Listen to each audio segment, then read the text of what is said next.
Sir, আপনাদের নাকি manager পদে একজন লোক লাগবে। ও, তুমি দিলে শান্ত, তোমার সাথেই আমার ফোনে কথা হয়েছিল। জি স্যার।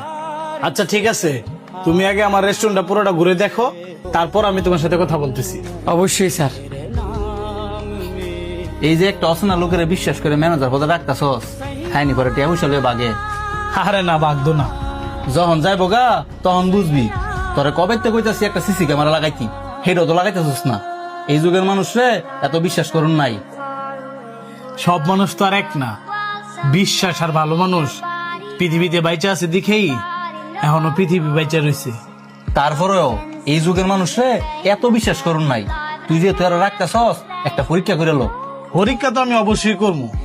তুই রেস্টুরেন্ট একটু বইবি, আমি ক্যাশের সামনে টিয়া রাখা বাইরে থেকে একটু ঘুরামো, দেখবো টিয়ার প্রতি কোনো লোভ আছে কিনা। আচ্ছা তাহলে তুই ডি কর, আমি কোনো আমি দেখে বইছি।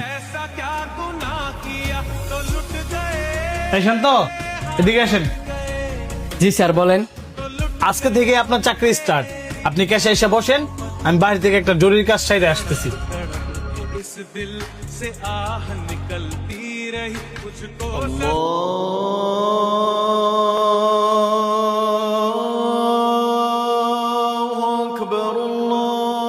এই জায়গার মধ্যে এতগুলো টিয়া।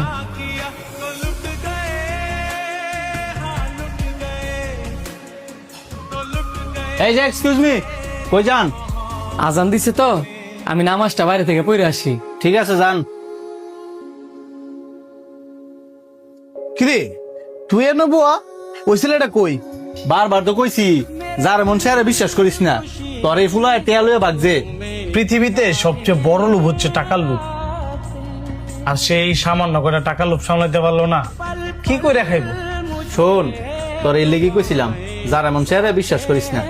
যা কল্পর প্রতি গেছে গা, তুই যদি যারা বিশ্বাস করে চাকরিতে রাখতি, তাহলে আরো বড় কিছু লইয়া বাগতো। এটা লইয়া মন খারাপ করিস না।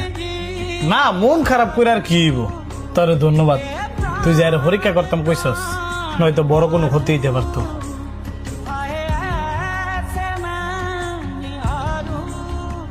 স্যার, আপনি চলে আসছেন? কি ব্যাপার, তুমি গেছিলা কই? স্যার, নামাজ পড়তে গেছিলাম। নামাজ পড়তে গেছো, বেশ ভালো কথা।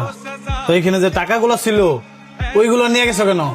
স্যার, আপনি হয়তো বা ভুল করে এই জায়গায় টাকাগুলো রেখে দিচ্ছেন, কিন্তু এই টাকাগুলো যদি আমি না নিতাম, অন্যজন যদি নিয়ে যেত, তাহলে তো ওই দোষের দায়ভার আমারই উপর করতো। তো টাকাগুলো তুমি ক্যাশে রেখে দিতা। আপনি আমার